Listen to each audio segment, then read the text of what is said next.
It's the Puck Podcast. I sort of met you. I mean, I watched you while you were sleeping. I mean, I was present while you were unconscious from the ice. You know, it's just a huge honor to have you on board. With TJ Luckman. You need the cube to bring me home, but I've sent it off I know not where. Listen well, brother. I'm listening. And Andy Meyer. It's the Puck Podcast with TJ Luckman and Andy Meyer. Yes, it's episode 5 of the Puck Podcast here. Welcome. How are you, Andy? I'm sorry, go ahead, Andy. No, you don't want to say anything? You can't hear me. How are you, Andy? I'm doing well. I'm doing great. That's good. That's good. So, trying a little bit of a different setup here. Yeah, just we're experimenting with some stuff. So how is everybody? Right back here in the Puck Podcast 3 weeks later. Yeah, we took a little bit of a break, let some playoff hockey happen after we picked our brackets. Which Mike is just Minnesota's out now. It's just falling apart. Straight up exploded. So speaking of, I'm gonna get back to making fun of you for the picking the Wild. Don't you worry. Okay. I was watching the game earlier, and it was the game that just tied up the Rangers-Capitals game. And I noticed that Jeremy Roenick was in studio, and that triggered a memory that I had of last night. Dude, last night I had the weirdest dream. It was bonkers. Where everything was exactly as it's Yeah. No, not Pulse of Service. No, although I do love that song. No. So there was basically, long story short, my tires were slashed. I was at my parents' house. My tires were slashed. I went inside. My parents were like, "Oh my God, we've been robbed." Granted, my parents live out in Las Vegas now, so I don't know how we were in my childhood home, but that's where we were. They're like, "Oh my God, we've been robbed." And then we were all like, "Wait, quiet down. He's still here." So this intruder comes out, and he's like wielding a knife. I'm not messing around. He's wielding a knife. I go in the kitchen drawer. I pull out this massive knife, and I stab him in the heart. Has a place. I'm getting to a hockey place here. After I stab him in the heart, the police show up, and Jeremy Roenick arrests me. Like, police officer Jeremy Roenick arrested me in my dreams. So basically, my subconscious thinks, yeah, Jeremy Roenick is the kind of guy that would arrest you for self-defense. And then I was watching the playoffs earlier, and Jeremy Roenick was on, and I was like, there's that expletive dude who arrested me for self-defense. So long story short, Jeremy Roenick is the worst. He's the worst. He's the worst for a lot of Yeah. reasons, But I don't know if that's the one. even my subconscious gets it though. So anyways, yeah, it was like PTSD with Jeremy Roenick in my dreams, wherein I apparently subconsciously can't stand Jeremy Roenick, which is not really a shock. I mean, But- hockey-wise and, I guess dream-wise now, it's coming in to turn your headphones down a little bit. I can hear me. But, just, is there anything that you really like about Jeremy Roenick? Like, I didn't even really like I did growing up. I thought I liked him growing up, but I don't know. And then he became an analyst, and also he cried when the Blackhawks won the cup. which was awesome. That was hilarious. Yeah, but it was because he wasn't on the team. Right. Like, That's why he cried. He was jealous. Yeah, So, yeah. It was like he was like, that should have been me. I'm going to cry now on national television. everybody feel Yeah. bad for me. Yeah. I totally get that. Dude, like NBC Sports has the worst crew. Like to the point where everyone gets so stoked when Bob McKenzie's on because they're like, "Oh man, it's someone that actually knows something about hockey," and he's like rarely on. Yeah, because he has to do a lot of stuff at TSN. Yeah. But when he is on, it's awesome. Yeah. Because you get awesome things. I'm gonna search something right now that you get from Bob McKenzie when he's on NBC Sports. So if you wouldn't mind, filler for me. Right now. Okay, yeah. So then I'll just go down the rundown of why I hate the NBC Sports broadcast. I think Liam McHugh is great. I like Liam McHugh a lot. He gets kind of dragged down by everyone else. Mike Milbury is a joke, a straight up joke, and everyone knows that. There is no. I don't think there's a single person that you would find that would be like, yeah. Well, you probably would find like one or two people, but I don't know. I wouldn't agree with them. That like back up the Mike money Milbury. truck. I'm ready for some On of the my young money, broadcast cash money. I actually like Doc Emmerich. I think Emmerich is great. And Pierre's grown on me too. A lot of people hate Pierre, but now I find myself chuckling. I just think he's adorable. He's like a dog that has problems that you're like, oh. I don't know if I call Pierre adorable. Maybe a bit creepy. Yeah, he's definitely creepy, but it's kind of like an endearing creepy at this point. Because I'm like used to him. I think when I wasn't used to him at first. Plus, there's a lot of great YouTube videos of like Marty Turco making fun of Pierre, or like, you know, lots of people making fun of Pierre. The best Marty Turco story ever was a story where he bet a guy like on the bench. He was the backup goalie for the Chicago Blackhawks at the time, and he bet a guy in the stands something. I don't remember, like the outcome of the game. You know, I'll give you $20. I'll give you $20 if we don't score another goal this game or something. And the Blackhawks ended up not scoring another goal the entire game. So Turco hands him back like $20 and goes, "Turco rules." And he writes it in permanent marker, "Turco rules." I don't remember the exact like specifics of the story, but it was hilarious. It was classic Marty Turco. We have a 1-0 score here in Calgary. It's 1-0 Anaheim. Shock and awe. I know, right? Like, Although yeah, they brought it the other night. All of a sudden, it was like bam, bam, bam, and they were in it, and then they took the game to the overtime. I don't know. They're fun. They're fun to watch too, Calgary, because they're scrappy and young. And they have so many young players. They have Sam Bennett, who's like a million times better than Sam Reinhart, and I know this after like 9 games he's played. yeah, dude. Well, I mean, the difference is that Sam Bennett's in the playoffs. Where's Sam Reinhart right now? Well, you know, he's not doing anything right yeah. now. He's a bust. Yeah. What did he do with his 10 games in the NHL besides look weak and out of place? I can't. I'm sorry. I gotta laugh. I can't say it without laughing. It's that hilarious. Yeah. It just doesn't make any sense. I bet the sad thing about Buffalo sports, though, is that there's probably many people that already feel that way after the smallest of sample sizes. So, all right. So I found our Bob McKenzie moment here, and it's Okay. It's one of my favorite things in the world. I don't know if we're going to be able to hear it the way I've got things set up here, but. Back up the money truck. I'm ready for some of my young money, cash money. Back up. I know it's going over the air and you can't hear it, but it's Bob McKenzie going, "Back up the money truck. I'm ready for some of my young money, cash money." And it's great. I've got a guy in here right now. He's taking a video of me. Really weird. Oh, Weirdest guy I know. yeah. Some rando. Wearing a Kiss shirt. Oh, Yeah, actually, he's pretty sexy. like the band Kiss. Yeah. Kiss. Oh, look at him. He's modeling for Ooh. as a guest right now. Guest modeling. for Hanger- me and Andy and nobody else because they can't see John. Guest hanger outer. So, yeah, right. Um. So, yeah. Right, so Let's- tonight we wanted to talk a little bit about Eichel fever. Or Wait. something Can you pause, Bob McKenzie? Why? This is just. He's not going over. No, but he's distracting me. Why? It's great. That's what I want. I'm the better one here. So Because I was gonna say, I feel like there's an actual expert in the room, and I can't handle that. So tonight we're going to talk about a little bit of Eichel fever going on right now. Ooh.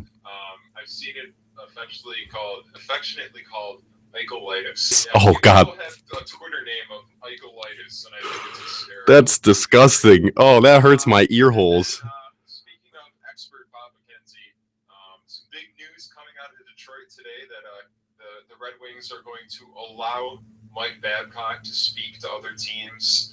Wow. For the Oh, yeah. For the month of May. Yeah, I saw that. His contract isn't up until June 30th, but he's allowed to speak to other teams. And then if he signs with the team before the June 30th mark, and between when he's given the time to speak to other teams, if he signs with the team, they have to favor to give some sort of draft pick compensation. to the other team. Like when you like trade for rights or something. It's a new thing that the NHL is trying out. Where like Babcock's a different situation, but if a team fires a coach, like the Bruins just fired Peter Chiarelli, right? Yeah. And then Edmonton hired him. Boston can actually seek out like draft pick compensation if they really wanted to. They could have blocked the move, but they obviously didn't do that. Is that for like firings or like for out of contract, like That's out of for contract? Firings. That's for firings, as far as I know, because technically, the in phrase they're saying lately is what is it? Relieved of his duties. They're not actually firing him. He still has a contract with the team. You said relieved in duties in the same sentence. Wow. Sorry. This is where the podcast is going. Oh yeah, The fifth episode. because we came roaring out of the gates with highbrow hockey talk.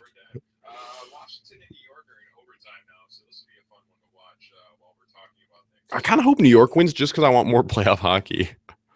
I do and I don't. New York to me is one of the most boring teams to watch.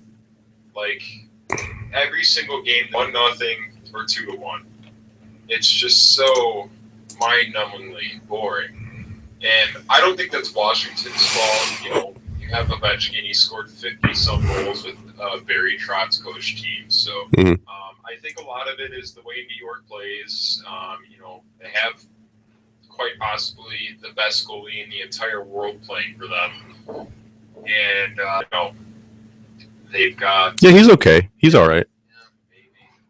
I don't know. I haven't come to a conclusion after his, like, 10 years in the league so far yet. He's done stuff. Yeah, you know, got them to a Stanley Cup final pretty much all himself last year. Yeah, Yeah, but that's called backstopping. Yeah, really? Yeah, he backstopped them to the final. That's what I the. learn new hockey terms with you every week. Hey man, This is why I bring you on. yeah, I'm the expert jargon. I'm the jargon expert. Yeah, It happens. it happens. It's just Jargon, such highbrow jargon, such as relieved and duties. All right, so we were talking about coaches. no, man. We were talking about Eichelitis. Oh yeah, Then we'll talk about coaches. yeah. So Jack Eichel, he's kind of good. I don't know if you knew this. Dude, he's very good. Lots of highlights this week from the Yeah, have you- not the World Junior, The world champ. Yeah, have you been able to catch any of the IHFs? Have you watched them? Since they're happening halfway across around the world, they're happening at times where I cannot watch them. Yeah, Like during working hours. Yeah. Which is fun. I've been able to catch some stuff. Yeah. You know, somehow, Yeah. magically. Magically. Yeah, I work during the day. Oh, you do. hmm You have a job. But I still somehow found a way to watch the games. I watched them, but I also worked during the day. That's You can multitask. That's fun. no. I didn't watch them while I was at work. Yes. You watched highlights. Yeah. That's what we'll go with. No, dude, he looks okay. First of all, the U.S. is fielding probably the most boring team that's ever been assembled of any type, like in any league, anywhere. I don't know. The Rangers are playing right now. Oh, yep, no, seriously, the U.S. team is real boring. Like Nick Bonino, I like Nick Bonino, but if he's like your first line center, dude, and the defense is a joke. Yeah. I like some of the players, but That's how he recruits pretty good. yeah, but not on an international ice with a bunch of scrubs, dude. They get blown by all the time. It's funny. The U.S. has assembled a team in such a way that an 18-year-old is quite possibly their best player. He's up there. He's Yeah. not their point leader, but He's the thing I get when watching Eichel, he just does all these little things so well. mm-hmm. To where you just think the scoring will come. I'm not worried that he's only got 2 assists and 3 assists in the tournament so far. Yeah, and I think he has one goal. Yeah, maybe. I don't even know the numbers because no one's paying attention to the numbers. The only thing I've seen is these 5 videos that Jeremy White has posted. Super informative. Oh, does he care about Eichel? Does he like invested in this whole thing? No. Yeah, no, Huh. we all are. Yeah, no, I know. We all are. I just loved that Jeremy was like like owned it. Jeremy like owned the tank top to bottom. Yeah. I know, it's great. It's great. So have we. But you know. I don't know if I've been on the train that long. I've been on the train since I was listening to Merrick vs. Wyshynski. Boo, says everyone. But I was listening to Merrick vs. Wyshynski like 2 years ago, and they mentioned those guys, and I was like, oh, all right. Oh, they might be good. Yeah. Well, I kind of knew about McDavid, but I didn't really know much about Eichel. Yeah, I didn't really know much about Eichel until last year's World Junior Championship when everybody's saying like, hey, the U.S. has this really good player. It's like, hey, he looks, yeah, okay, sure. He looks really good. Yeah. Dude, and like, I mean, this is a tough comparable. I will say this, and I've said it almost every episode of the podcast or a lot of the episodes. I hate comparables. I hate them because you get burned, and people love to burn you for comparables. You know what I mean? But the other day I saw somebody comparing JT Compher to Mike Richards. oh, that's weird. Mike Richards at his peak, and I'm just like, I mean, that's so hard. You can't do that. Yeah. Why are we? He's not even in the NHL yet. Like, and he's just like, oh, well, they compared his body type and how he plays. I'm like, comparisons are thrown around all the time.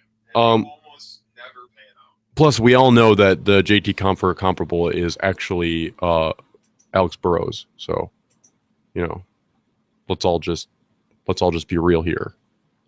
Yeah. I'm just kidding. I made that comparable once. That was like a year and a half ago, and it was not even like a real like he's going to be this. Like he could maybe be a guy like this. I don't know. But no. So, anyways, there's been this weird talk of like this fun projection of everyone loves to talk Eichel and McDavid. Here's a great little thing that I would love. If Connor McDavid becomes Sidney Crosby, I would love if Jack Eichel becomes John Taves. Not in play style, not in even accolades, but just in their roles within the leagues as superstars. Is the undisputed, like, you know, best player in the league. Not undisputed, but Crosby's the best player in the league, and you'd find a lot of people that would agree with me in that sentiment. Like, probably a majority would agree with that. Yeah, I'd agree with that. You know, it's weird because I don't know. I mean, the thing is, I hate comparables, man. It's just McDavid could be the next Crosby, yeah, sure, but I just think it's tough. I mean, he's Wayne Gretzky endorsed. I guess that's cool. He's endorsed by a player that's been compared to Sidney Crosby, so I guess that's neat. Yeah. Well, I mean, also, like, you look at just the league impact, though, is kind of what I mean, or even more so like the team impact. Now, granted, Edmonton does have a relatively stacked roster up front, but kind of so did Pittsburgh when Crosby first came in. But if you look at the monster that the Sabres are trying to build, I mean, I've always looked at it like, let's build the Blackhawks. You know, I didn't want to build the Penguins. I wanted to build the Blackhawks. Or, I mean, the Kings would be a great team to build as well, but they went about it a little differently. If we build a team like the Blackhawks, we're not going to have a Pat Kane because we don't really have a high skill flash in the pan guy. But that's not what I mean. I don't care about player types. I care about what their actual impact is, you know, on the team. I don't know. That's sort of. I thought that was a really interesting comparable though that I saw. Like, if I'm not, like I was saying, I'm not saying that they're going to be Crosby and Taves. That's asinine, and honestly, they can't, because the league is going to be totally different when they're in their primes. The player types could even be totally different. It's just going to be a different landscape. But if that's a similar duel, man, that's awesome. I'm sorry. What did you say?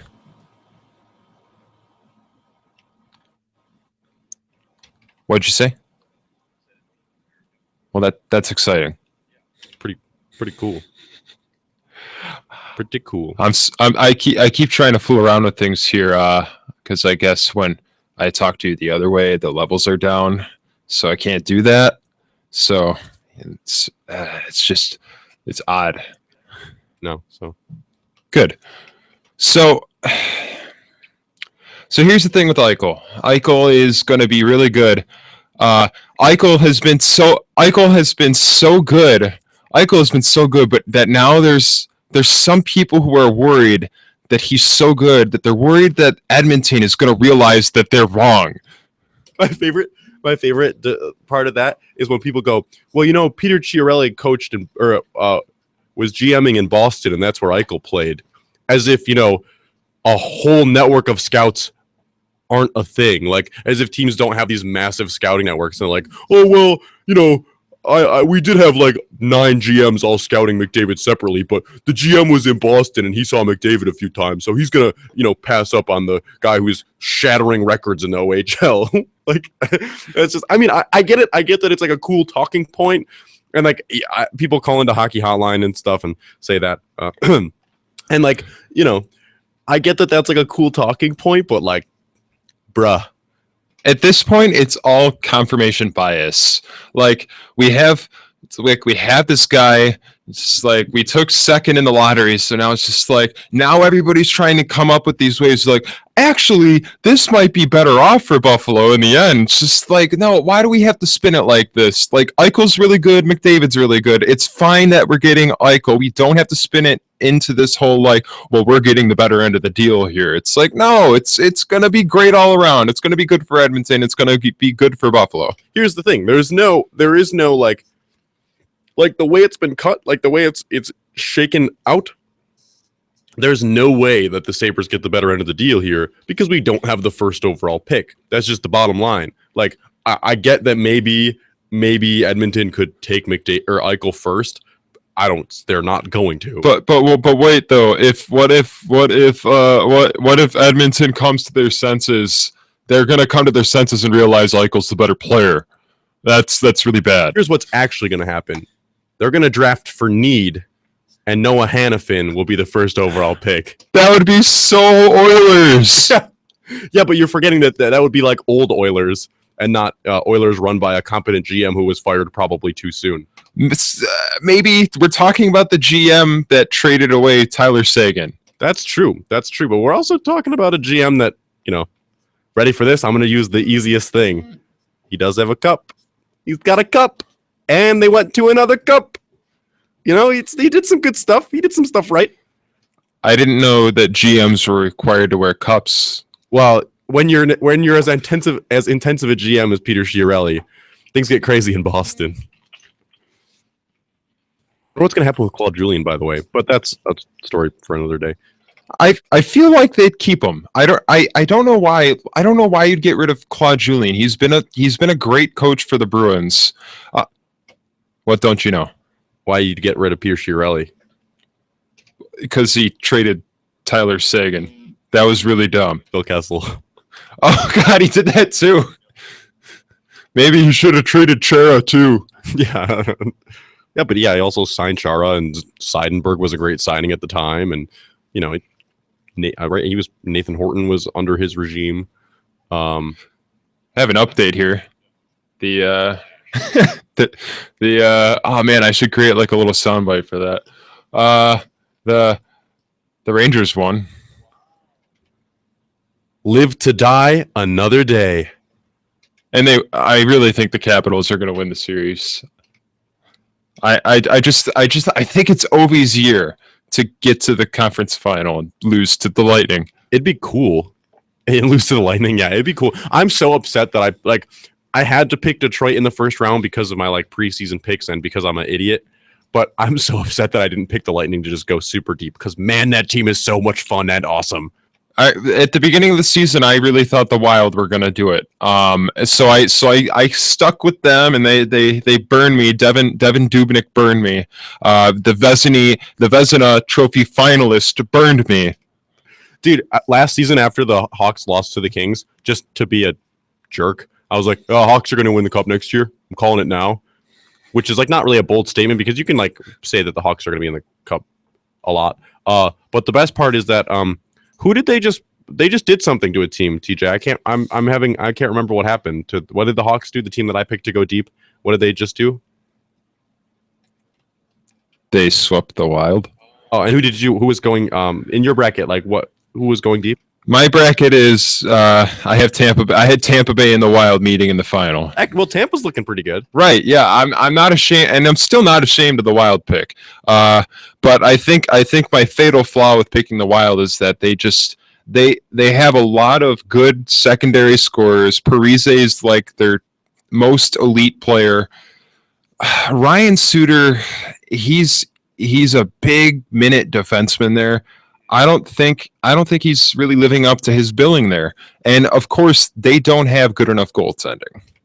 However, the Wild have a solid defensive core. So I think the biggest issue is the Wild don't have enough top end talent. They have a bunch of second line players who they're pretty good. I mean, Thomas Vanek had like 55 points this year, and Jason Pominville's a nice player in your second line. And Mikko Koivu, he's a good leader, but I don't think of him as any more of a second line center. Whereas, I mean, Zach Parise is a really good elite winger in the NHL. One of the best wingers, in my opinion, in the NHL.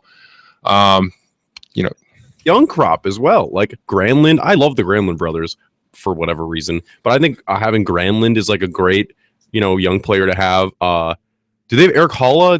Was he drafted by them as well?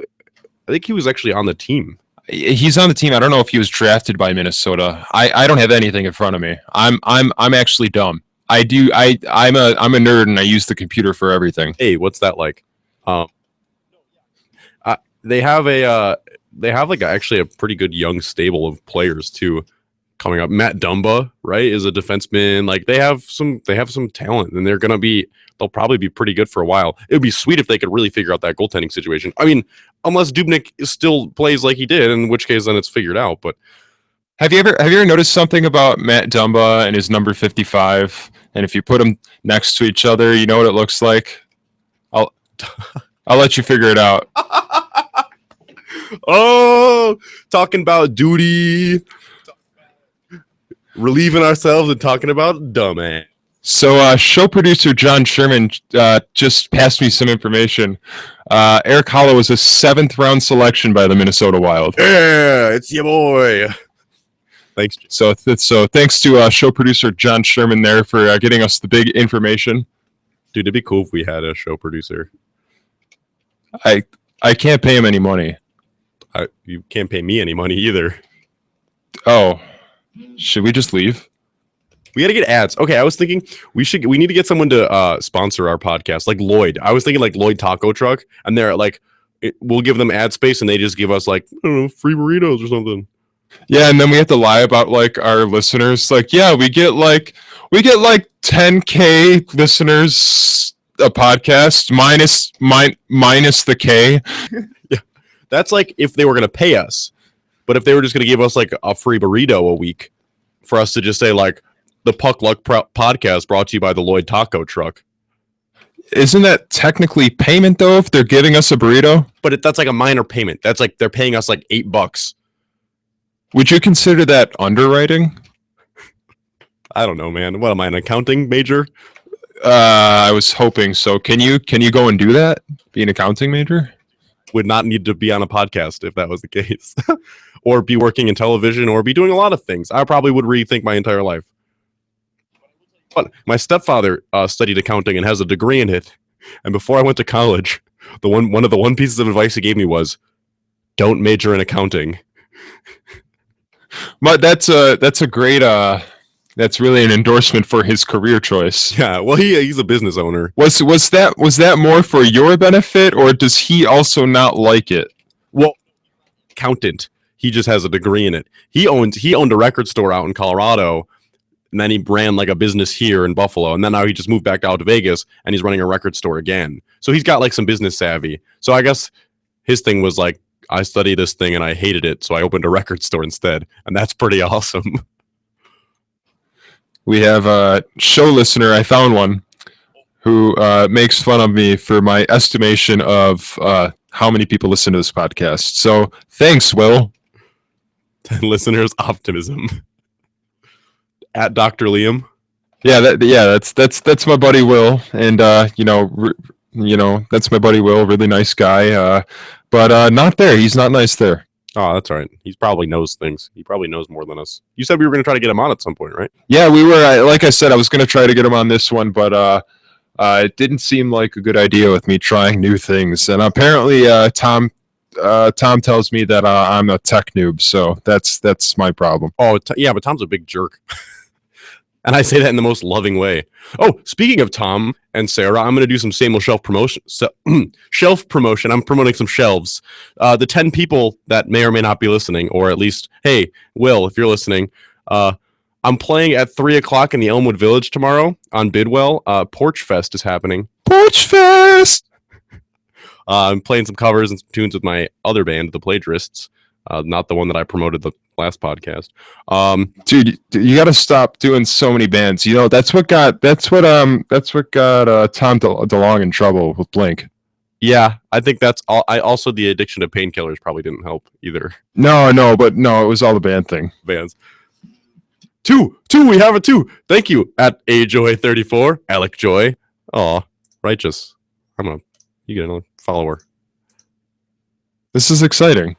All right, nice. I'm gonna follow everyone that listens because I need more followers anyways. Do you like, dude? Here's a question for you. Like, I kind of dig. I like not prefer, but like I really enjoyed like almost generally always following back any type of Sabres related stuff. I mean, like sometimes I'll unfollow if it's like, okay, I don't think we're on the same page, or maybe I'm not bringing anything to the table for you, or vice versa. But like I've made some really good connections that way. You know, because for a while I'd be like, oh, they only have like whatever, they have 60 followers. That's stupid. I'm not going to follow them. But it's like, maybe they're just, maybe follower counts mean nothing, which, by the way, they don't. No, followers mean everything. If you have like 1,000 followers, like famous people follow you back. Not really. So close to that, then I am at 978, and there's no reason I should be even above 200. I actually bought all of them. They're bought. I'm at 971. We've been in this like duel, not like duel, but like this like arms race of follower count. Almost a year now. This ain't a podcast. This is a goddamn arms race. Come for the Sabres talk. Stay for the Fallout Boy references. And bad puns, apparently. Also, on fire with Mike Babcock puns. If this is a good segue to talk about the coaching. Pew, pew, pew, pew, pew, pew, pew, pew, pew. We don't have a soundboard, so we are the soundboard. I could probably make something like that. I'm too lazy to do that right now. Yeah. Or, have other things to do. No, yeah. I just sidebar before we get into the coaching talk. I was so bummed that I wasn't in. I just wasn't there. Because, like, puns, like, you love puns, and I love puns, and we're both, like, fairly good at them, I'd like to say. I was pretty bummed that I missed, like, all of the whole... I mean, I have, like, FOMO with a lot of stuff on Twitter, but I was pretty bummed that I missed the Mike Babcock puns. Your friend, Blake, had some good ones, too. Shatting in my Kirk. Yeah, Shatton my Kirk. He's a Blues fan, so he's a big Kevin Shattenkirk fan. So yeah, he gets up with the puns. I got a lot of responses to those puns. I thought it was really cool. On a side note here, I just want to point out that puns sounds like a short name for Rapunzel. It's your girl Puns. Or like kind of like her rap name, like Lil Puns. Like if she had a daughter and named it after her. Lil Puns. Dude, like I don't know. From the Watchtower EP. Anyways, now that I just drank water into the microphone, talk. Yeah, as it's affectionately referred to as Cockwatch 2015. Most mainstream media markets will refer to it as Babwatch. I think that's boring. I definitely like Cockwatch a lot better. But that also opens up scrutiny to, I mean, what are you doing watching cocks? It's a weird thing. So, but anyways, Cockwatch 2015. Also sounds like I was gonna say like a thing that would keep time that you keep on a certain region of your body. Wow, I was actually thinking like there would be a watch on your wrist with Mike Babcock's face, but you've taken this to a whole genital level, and it's really weird now. I am the master genital. Surgeon genitals warning. Okay, I'm done. All right, we're gonna close the podcast with that. Andy has ruined everything. It's been good talking to you. I'm just kidding. We're gonna keep going with Cockwatch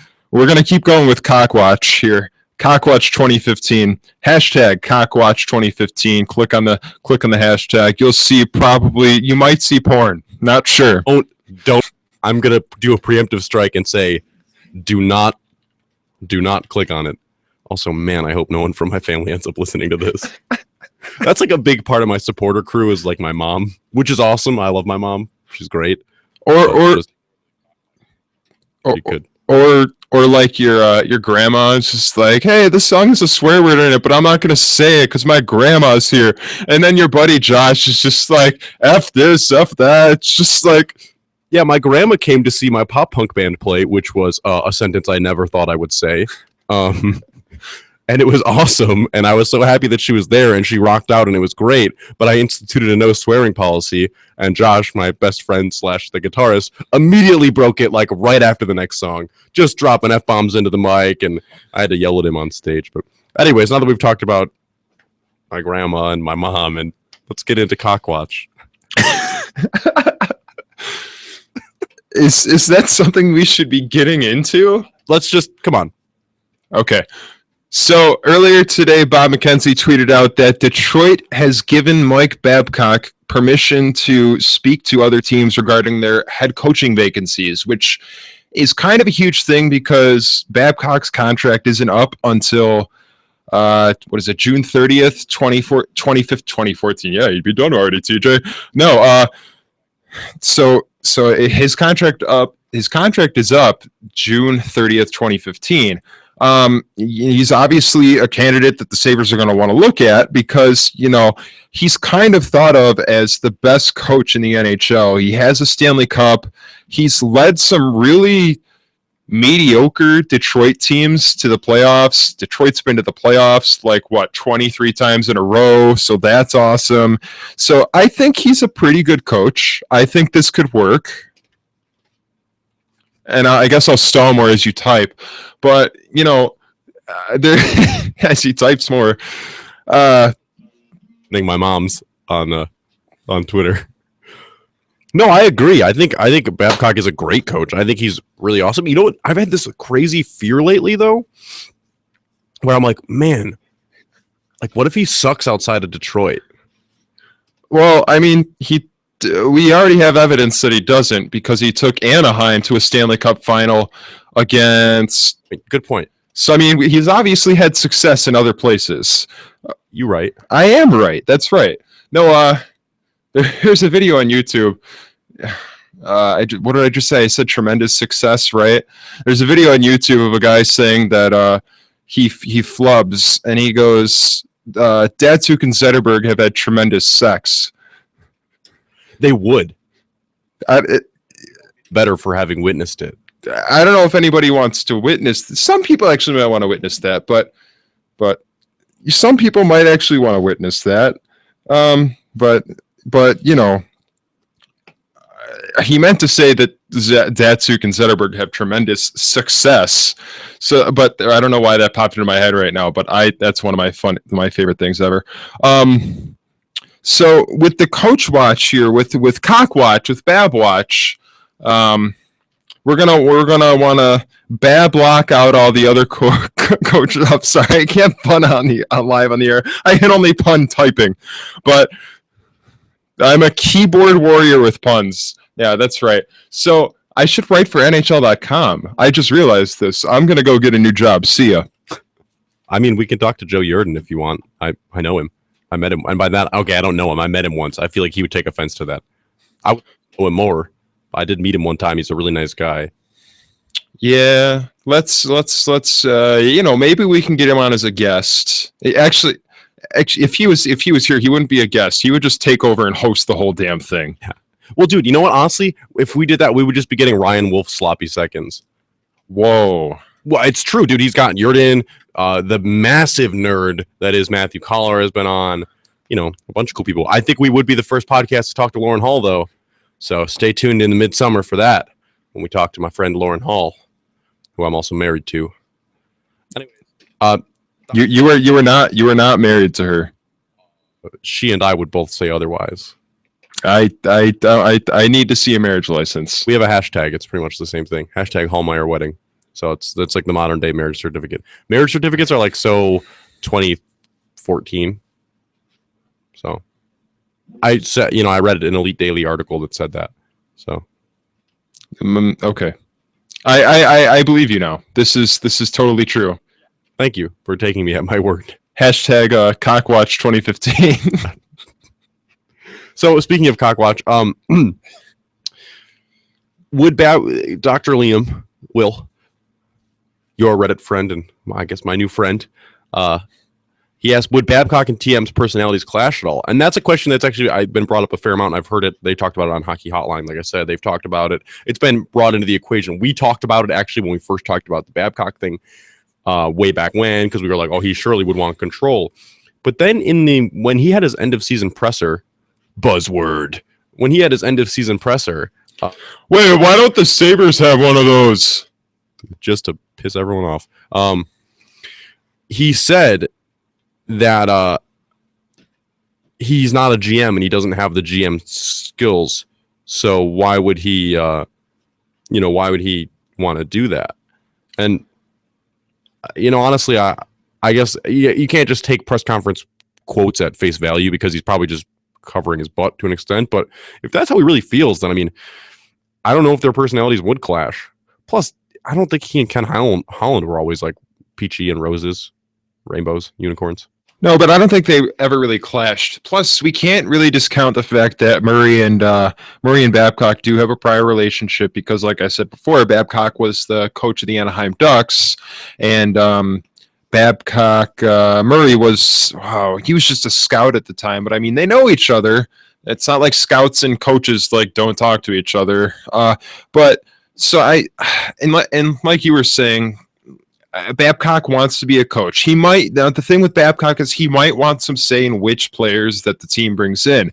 And I don't think that's a bad thing to have. I know that when the Sabres fired Ted Nolan, and Tim Murray was kind of describing the process of what goes down between a GM and a coach. And Tim Murray just kind of said, I've never been in a situation where the coach dictates which players I bring up and put down. And which I found kind of odd because coaches, you've always heard that coaches and GMs kind of work in a tandem. They come to, they talk to each other. They kind of come to decisions together. It's fairly on the record just from Tim Murray's end of season press conference. That's how I treat it. And I don't care what you say otherwise. He pretty much said that, yeah, Ted and I didn't really communicate much at all. That's my fault. That's his fault. That's everybody's fault. Oh, well, we've moved on.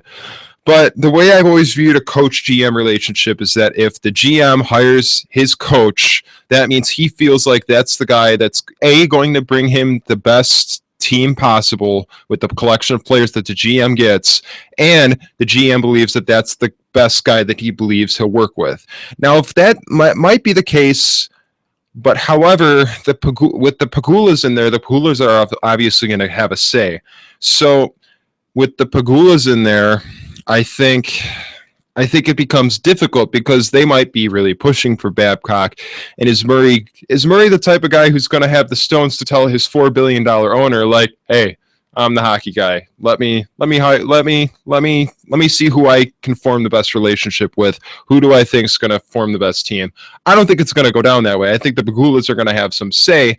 At the same time, they seem like the kind of people that would listen to a guy like Tim Murray, who, I don't know, they let blow up the team and rebuild the team. They've charged him with that. So, I think if you're the Pagulas, you have to let the GM, just like the GM says he has to let the coach. He's not going to dictate who he wants in the lineup, yada, yada, yada, whatever Tim Murray said as he took Mark Pezic off the ice and sent him to Rochester so that the team wasn't that good.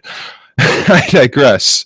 So I think the relationship between Babcock and Murray would be, I don't think having a prior relationship, I think they'd be fine. Plus knowing that I don't think him and Ken Holland had too many disagreements. Plus, Helene St. James is from the Detroit Free Press. She's a beat writer for the Detroit Red Wings. Yes, she is a great follow, as Andy just said, but his mic wasn't on, so nobody heard you. Sorry, I'm talking and you can't hear me, so that's why I'm doing this. But anyways, she's a great follow. She was saying earlier she's connected with the team. She's with the team all the time. She said, I've never sensed any disconnect between Holland and Babcock. They've been together for how many years? Since 2005, 2006. I mean, if something were to happen, wouldn't somebody have been fired by now? Or she didn't really say that, but that's, I mean, what I'm kind of jumping to a conclusion on. Yeah, no, I mean, I totally agree. Especially on the point about, I was actually going to make this point, but you beat me to it. I think if whoever Murray hires, he's going to hire as someone that he's going to get along with. I mean, there's no doubt about it. And I'm not saying that they're going to be like his shill. I just mean like he's going to have a good working relationship with them. You know, there's no way he's going to hire someone that he foresees having a contentious relationship with. But also at the same time, you know, you can't foresee the future or relationships falling apart, you know, or whatever. But I agree. I think, I mean, if Babcock's the guy, then Babcock's the guy. And I think you said, well, does Tim Murray have the stones to say to the Pagulas, hey, I'm the hockey guy? Probably. And more so than that. That's one thing that I love about Tim Murray. He just seems like a kind of guy that has some stones on him. And then more so than that, I think the Pagula regime has the ability to recognize that they aren't the hockey guys because, I mean, they tried before to come in guns a-blazing, specifically Terry, and they kind of realized they were in over their heads a little bit. And let's see, Ville Leno. Yeah. So at this point, I think they might be able to recognize that and say, all right, well, step back. You know, we hired this guy. He seems to be really well respected. You know, let's let him do his thing. Maybe that thing is Luke Richardson. Maybe. It's possible. Richardson is such an unknown to me, whereas I think in that case, the Pagulas will step in and say, we want a guy that's coached in the NHL before.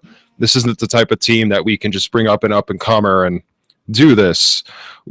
I would disagree with that because this is exactly the type of team that you'd want an up-and-coming coach to kind of forge young minds and yada, yada, yada.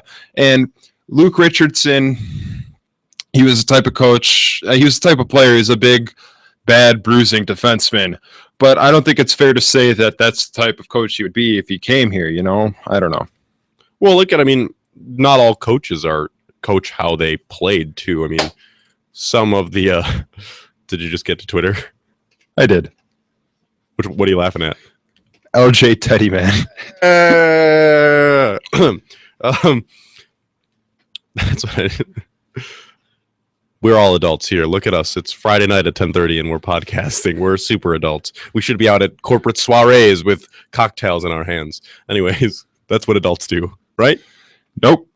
Well, not us middle class white guys. Yeah.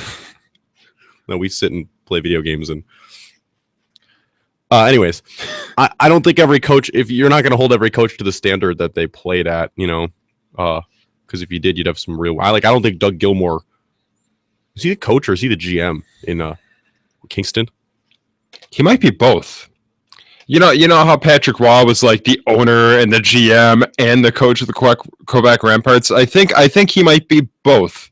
That's a great example too, though. Patrick Waugh. I mean, Waugh was a goalie who was like an awesome, great shutdown goalie, but his teams he coaches are like, you know, crazy, flash in the pan, fast paced, chip in, like be fast, get around, play in high strung, intense hockey. And yeah, they lean on their goalie a lot, but you know, I don't know. Oh, dude, are these all like r/hockey people? Oh yeah, they are. And I should probably be like a. No, don't become friends with them. It consumes your life, and we hate everything. We hate each other. We hate everybody. We follow each other out of spite. It's horrible. Kind of like how we podcast with each other out of spite, and then outside of the podcast with each other out of spite. Like, I drink so that I beat you up later. Yeah, just like my. Never mind. Also, soiree. I kind of want to say like Sheldon soiree, like Sheldon. I know who you're talking about. Sure. Sheldon soiree. Sounds like a fictional character or something. Or it sounds like his entire life has always been a party. Yeah, kind of like my life. No. Oh, Well, maybe. no, you're right. Oh. In a drama club in high school, That's a party. we partied. Dude, r/hockey is blowing up the Puck Luck podcast right now. I think we really do have to blow up the podcast and end it now. This can't happen. We're also kind of getting close to the edge here. It's been pushing an hour. Oh, I'm sorry. Do you not like 90-minute podcasts? That's a shout out to Chris Ostrander, who had a 90-minute podcast, and he said something about it to Kevin Snow earlier, and it was really funny. And you had to be there. I mean, I listened to the first half an hour of it today. I'm going to listen to more of it. I plan on chunking through it. I just, I promise. All right.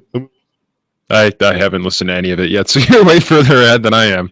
No, they got into some. Basically, they're smarter than us because they got in. Well, that I knew. They got into some like draft talk, and like we were like, yeah, the first and second pick, and they were like, yeah. So at like pick 19, you could see a guy going in a place. Blah blah blah. This is why this is a bad podcast, because like after McDavid and Eichel and Hannafin and Marner and Strome, I'm like, Lawson Krause is bad. Ivan Provorov is a good number 2 defenseman in this draft, like secondary behind Hannafin, not like his role on the team. You know what's funny? We're gonna do like a post draft podcast, and we're gonna be like, oh, so the Sabres drafted Eichel with the number 2 pick. Now what? All right, thank you for listening. That's our podcast. They drafted Eichel. He's really good, and yeah. That's going to be the podcast. It's going to be awesome. No, it's not. Nobody would ever listen to that. Why would they ever listen to that? Why does anybody even listen to us? There's 3 people at least listening to us right now. And I'm like, why are you? No, that's not true. We're really good, guys. This isn't the most horrible thing in the world. You do appreciate listening to this. It could be worse. It could be a lot worse. Yeah, well, you know.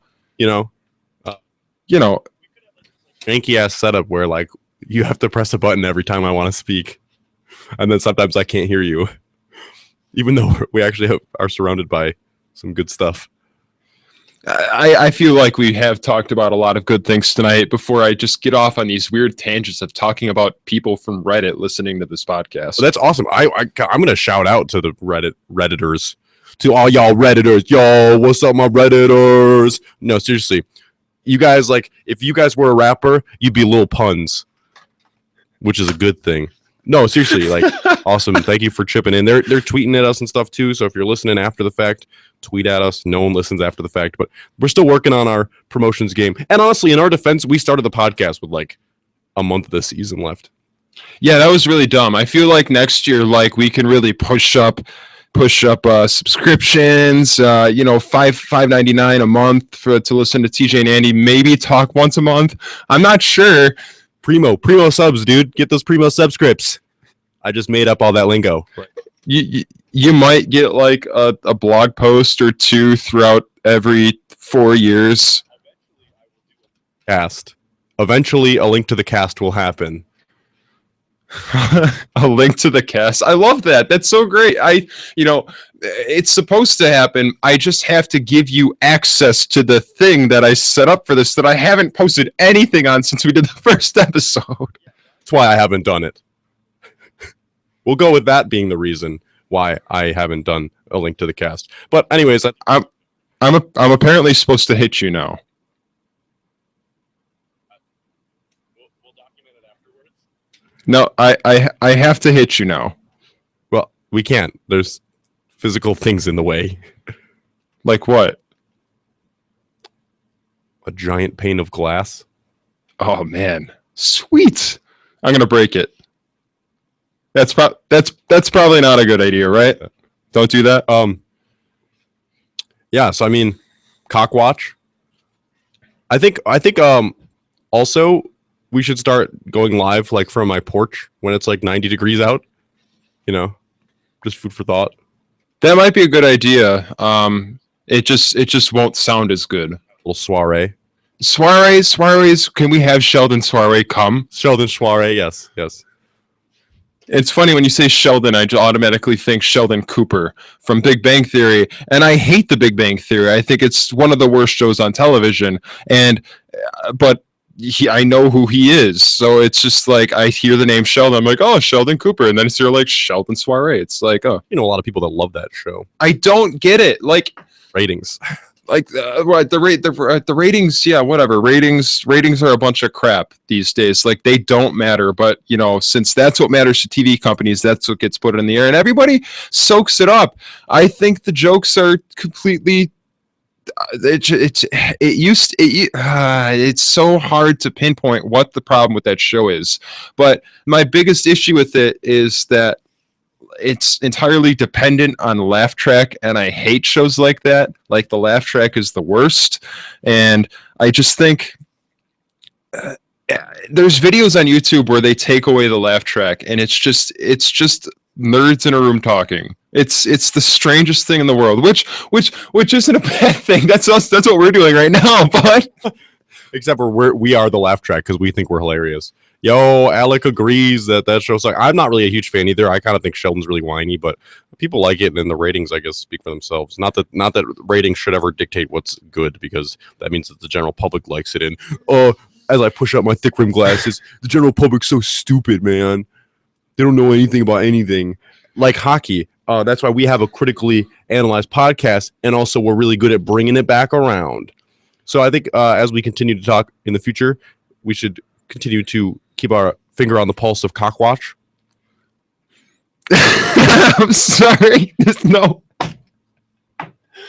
And also, but I think Tom McClellan is someone that we should probably talk about at some point. We touched on Richardson a little bit. McClellan Watch is not as funny. What is it? Land Watch? The Mick Watch? What? I think there's a racial slur there that we might want to. Land Watch? Land Watch? No, Mick? I've never heard of that. It's a derogatory term for someone who's Irish. Really? Oh, geez. Well, I'm sorry. I'm Irish, and I should know that. So let the record know before we get in trouble that TJ didn't know that that's a bad thing, but I did. So we have an auditor, and I guess that's okay. Can we make it Lel Watch? Like Claw Watch? Like Lil Watch. What's up? It's Lel Watch. What about Pun Watch? Puns Watch? Puns Watch 2015. All right, dude. We haven't talked about anything real in the last 15 minutes. You're right, and people are gonna. Nobody's listening anymore except these three Redditors who are just like, "Yeah, the Big Bang Theory is horrible." Oh, that's not true. We talked about how horrible the Big Bang Theory was. That's true. So Sabres fans really care about that. I like to think that you come for the Sabres and then you stay for the bullshitting. That's really the best part. It's you come for the Sabres talk, you stay for the Fall Out Boy puns, Cockwatch, talking about my mom, talking about how bad the Big Bang Theory is, talking about Chris Ostrander and how much better his podcast is.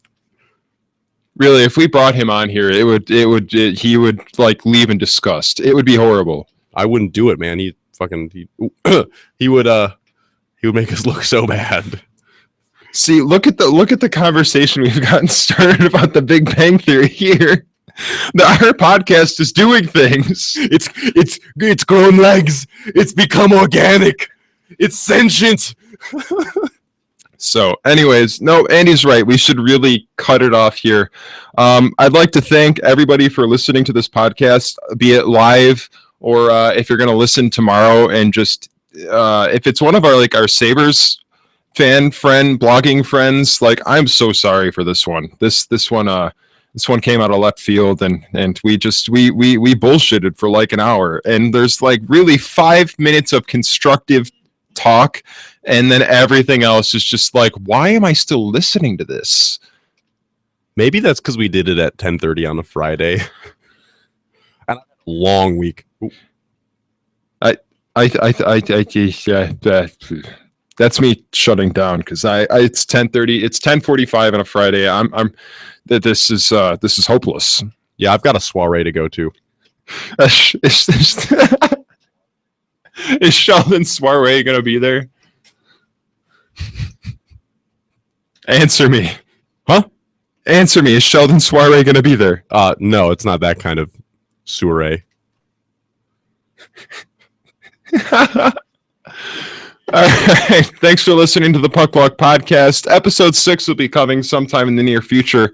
I honestly, I think it's a good idea to hold off until the draft, and then maybe wait until then after mini camps start up, the rookie mini camp, and then we get to preseason, and that's really where we should start doing like once a week, because this team, we can't just be like, oh, Sabres are bad. Puck Walk podcast episode 1. Have a good night, everybody. I agree, and also I think that I love that we don't have production meetings, and instead we just flush out all of our ideas on the air. I agree. Oh man, that this could be like a sitcom, a radio sitcom.